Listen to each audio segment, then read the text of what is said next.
Assalamualaikum warahmatullahi wabarakatuh.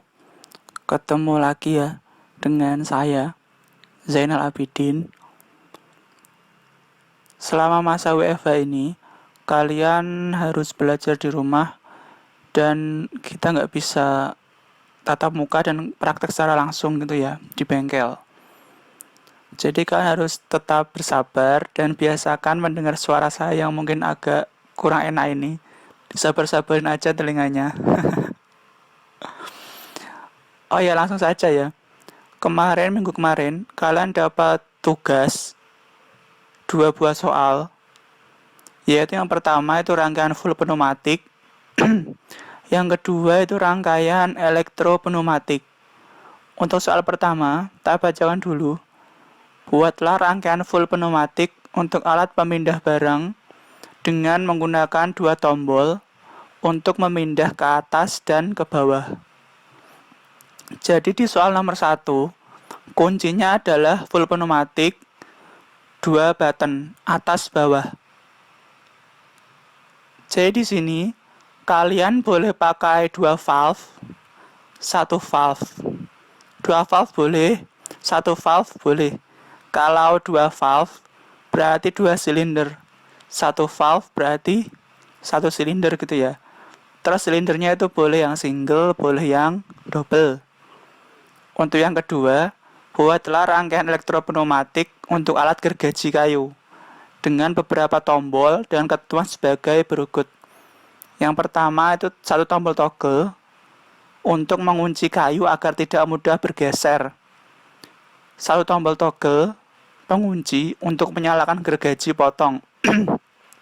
1 tombol toggle untuk memindah potongan kayu. Dan syarat terakhir itu harus berurutan. Jadi nggak boleh random. Jadi misal tak tekan tombol 2, gergaji nyala, itu nggak bisa. Jadi harus tak tekan tombol pertama dulu, kayu itu dikunci biar nggak bergeser, baru bisa nyalain gergaji. Gergaji nyala, baru bisa nyalain yang untuk memindah potongan kayu yang tombol ketiga. Jadi nggak bisa random, ditekan salah satu tuh nyala, itu nggak bisa. Harus urut 1, 2, dan 3. Untuk matiinnya, di sini saya nggak kasih ketentuan ya. Matiinnya ya ditekan semua boleh atau gimana, itu terserah kalian. Dari 2 soal ini, saya sudah buat rangkaiannya ya, skemanya. Pakai aplikasi. Aplikasi yang saya pakai adalah Fluid Sim. Kebetulan saya itu versinya berapa ya? Yang 3.6. Mungkin kalian pakai yang versi lain mungkin juga bisa. Kebetulan yang saya pakai yang 3.6. Kalau kalian punya versi yang lain ya tinggal menyesuaikan. Gitu ya. Oh iya, sebenarnya saya tuh lupa nih, kalian itu belum diajarin saya pakai Fluid Sim ya. Jadi untuk minggu depan kita belajar bareng-bareng pakai Fluid Sim. Nanti saya usahakan buat video tutorialnya. Atau kalian pengen ya juga bisa belajar sendiri dari internet atau mungkin dari kakak kelas atau sumber lain yang mendukung gitu ya. Jadi ini pembahasan soal minggu 1. Jadi di sini sebenarnya itu rangkaiannya itu tak tekan dia maju atau naik, tak tekan lagi dia turun atau mundur gitu toh. Di sini ada ini. Sebenarnya itu rangkaiannya cuma 1, yang ini saja atau yang ini saja. Saya buat 2 versi. Skema 1 versi pertama, skema 2 versi kedua. Bedanya apa toh? Bedanya itu di sini. Yang skema pertama, saya pakai valve-nya yang 5/2. Terus yang skema 2, saya pakai valve yang 3/2, tapi 2 buah. Coba kita run, kira-kira cara kerjanya sama atau enggak?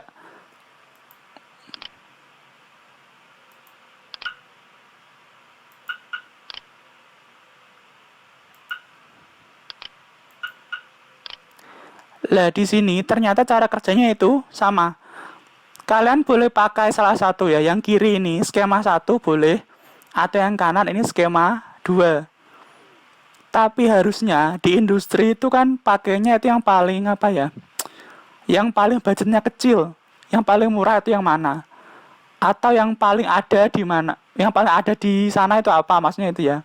Bahannya apa yang ada itu ya, sesuaikan. Jadi boleh pakai ini, boleh pakai ini. Silindernya kebetulan saya pakai yang double acting.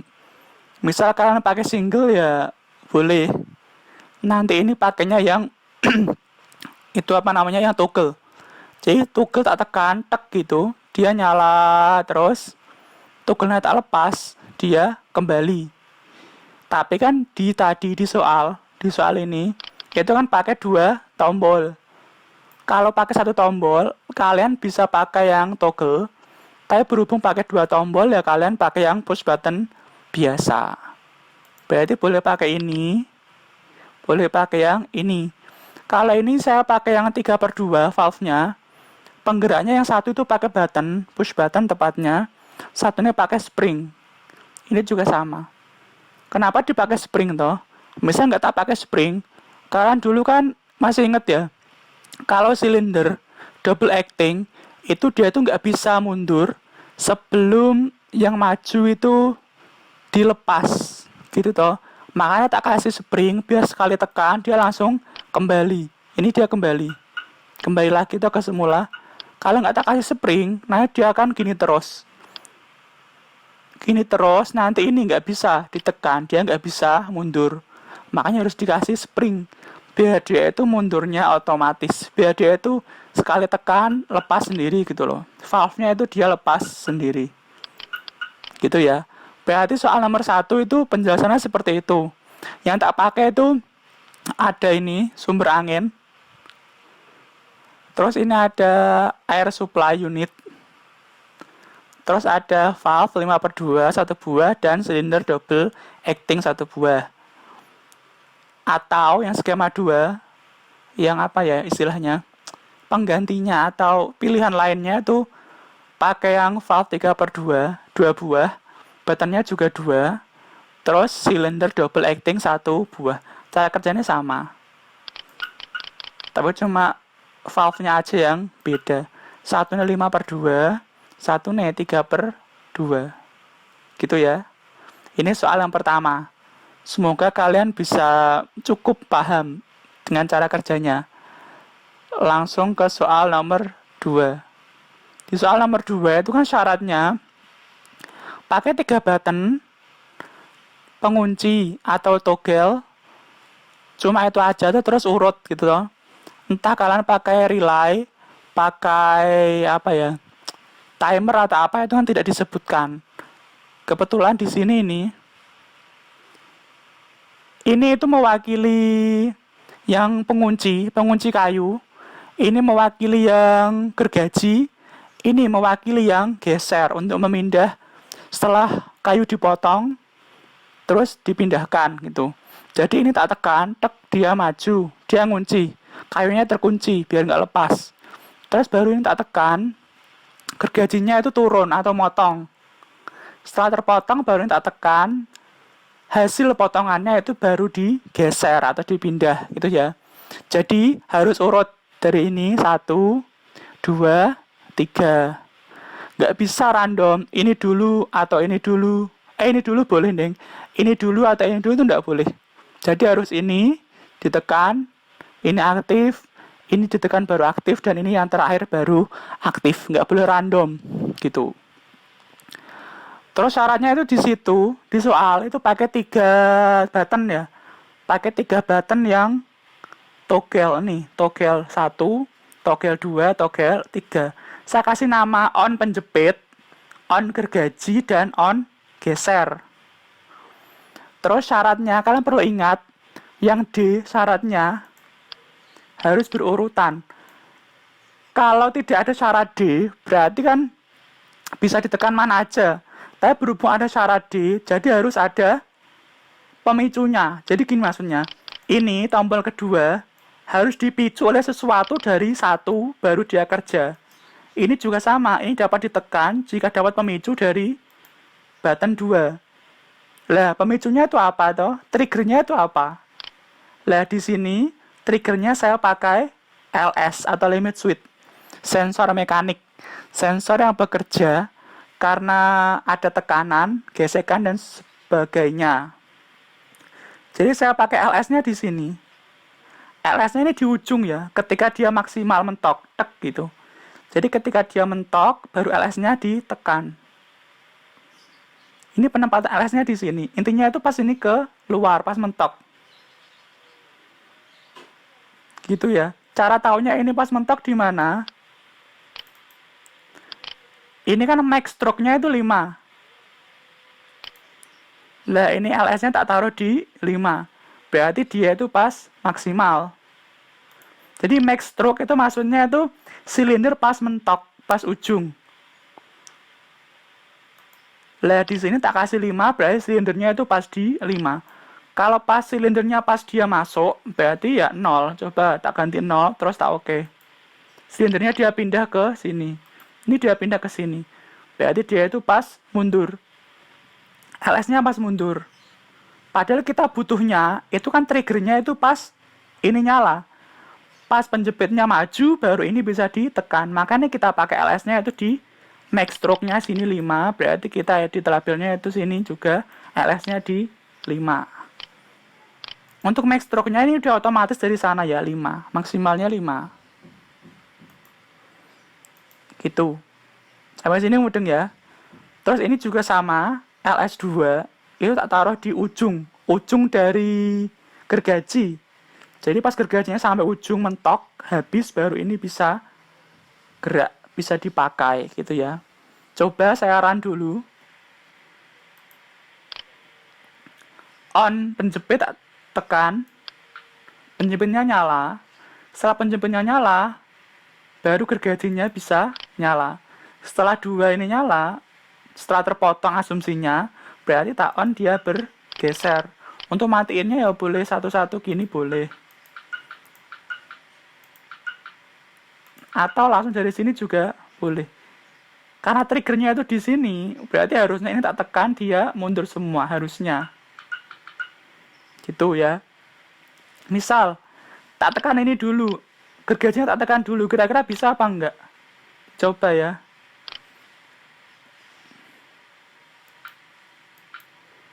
Nggak bisa. Jadi selama ini penjepitnya belum aktif, gergajinya itu nggak bisa nyala, walaupun tak tekan. Gesernya kira-kira bisa nggak? Nggak bisa. Jadi di sini ada simbol ya, kayak apa ini namanya ya? Lancip ini loh. Kalau lancip ini berarti dia pas nutup ini loh, pas nutup. Buttonnya itu pas nutup. Kalau ini kebuka kan dia nggak ada lancipnya. Lah ini pas ketutup berarti dia ada lancipnya. Walaupun ini ketutup, dia on, dia short, ini nggak bisa nyala. Atau soalnya LS-nya ini belum nyambung. Ini LS-nya di sini. Kecuali dia itu mentok sampai ujung, baru ini nyambung, baru dia bisa. Coba ini ya, ini udah nyala. Ini udah nyala. Tak tekan harusnya dia nyala. Gitu ya. Jadi di soal saya pakai ini yang toggle supaya memudahkan kalian aja, supaya kalian itu lebih mudah membuatnya. Untuk mengingat kembali materi-materi di kelas 2 kemarin. Apakah sudah menguap? Apa masih ada tersisa kerak-keraknya walaupun dikit gitu ya. Jadi gini, gambarnya pakai fluid sim ini emang sebenarnya itu mudah kalau kalian tahu caranya. Untuk awal-awal mungkin agak susah. Kalau ini di rangkaian, ini kan ada 2 bagian ya.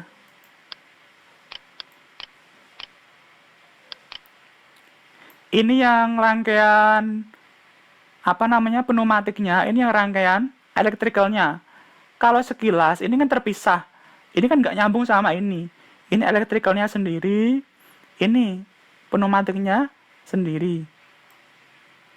Terus gimana cara gabunginnya? Padahal aslinya di realnya nyambungnya kan bareng.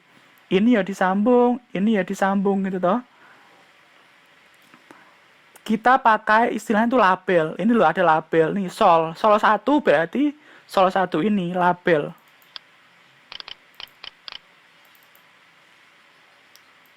Jadi sol 1 ini ya sol ini gitu maksudnya. Jadi ini nek nyala, ini juga nyala. Karena label tuh kayak apa ya? Kayak shortcut kayak gitu ya.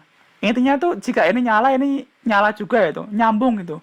Walaupun terpisah, tapi aslinya itu sama. Jadi nyambung. Kalau ini nyala. Maksudnya label itu untuk gabungke dua gambar ini. Ini sol 2 berarti ya sol 2 ini nyala, ini juga nyala. Ini sol 3, ini sol 3. Lah ini LS2, berarti ini LS2. Pas ini ketekan, tek, ini juga ketekan. Oh kebalik deng, pas ini ketekan, ini dulu jalan, baru ini nyambung. Pas ini jalan, mentok sampai sana, ini baru nyambung. Jadi kalau kalian pengen mudah, itu gambar elektrikalnya dulu, baru gambar pneumatiknya dulu. Soalnya biasanya labelnya itu nggak bakalan keluar kalau elektrikalnya ini belum dibuat dulu. Jadi elektrikalnya dibuat dulu, dilabeli sesuai dengan keinginan kalian, baru ini bisa ikut label sesuai dengan di sini. Jadi ini nunut ke sini, gitu. Terus kalian masih ingat ini ya, di bawah relay itu ada simbol kayak gini. Maksudnya ini kan ada dua bagian, ini yang NO, yang kanan nih NO, yang kiri itu yang NC. Masih di NO4 berarti dia ini buttonnya dia NO-nya R1 itu ada di rong 4. Coba cek ya, dia di rong 4. Ini NO-nya R2 ada di rong 5, berarti ini di 5. Ini NO-nya R3 ada di rong 6. Misal ini tak ganti NC, berarti ini juga otomatis 4-nya itu pindah ke sini, ke NC-nya. Jadi untuk memudahkan kita buat ngecek R ini itu NO-nya di rong berapa aja. Terus NC-nya di rong berapa aja. Misal tak ganti gini, ini tak ganti R1 misal. Kira-kira berubah nggak? Lah nambah ke sini toh. Berarti kan NO-nya R1 tuh ada di rong 4 dan rong 5. Tapi R1-nya ini bukan R1 yang sama. Kan relay itu NO-nya ada beberapa. Ada yang 3 biji, 2 biji. Lah ini NO yang pertama, ini NO yang kedua. Penamaannya walaupun sama R1. Tapi NO-nya itu pakai yang beda. Terminalnya itu pakai yang beda. IO-nya pakai yang beda. Gitu ya. Tak kembalikan lagi.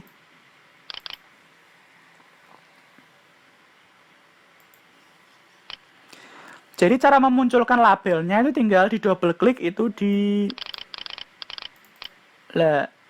yang mau diganti labelnya. Gitu. Terus cara nambahi LS tinggal ditekan aja 2 kali. Ya, di sini kalian cek dulu ini max stroke-nya kan 5. Terus edit label. Lah ini ada beberapa ini. Jadi gini. Silinder itu bisa dikasih beberapa LS. Kebetulan di sini ada 1 2 3 4 5 6, ada 6 LS. Kalian tinggal kasih LS 1 2 3 4 5 6 misalnya. Ini jaraknya itu kalian atur sendiri. Antara 0 sampai 5 dikira-kira. Kalau maksimal berarti ini 5. Minimal lah berarti 0 gitu ya. Kalau kalian pengen buat LS-nya itu di ujung ya berarti pakai max stroke-nya ini. Di sini pakai 5. Kalau pengen minimal pas dia mundur berarti sini 0 gitu ya. Gimana, ada kesulitan? Semoga kalian mudeng ya. Kalau ada yang tidak mudeng, kalian bisa tanya lewat chat, lewat WA atau apa ke saya. Ini rangkaiannya, dipahami dulu. Ini saya pakai 3 button, on ini, on penjepit, on gergaji, dan on geser. 3 relay. 1 relay untuk 1 solenoid. Relay 1, relay 2, relay 3. Relay 1 itu untuk men-trigger sol 1, R2 untuk sol 2, R3 untuk sol 3, atau ini R1 ini sol 1, R2 sol 2, R3 sol 3. Udah gitu aja. Mudah toh?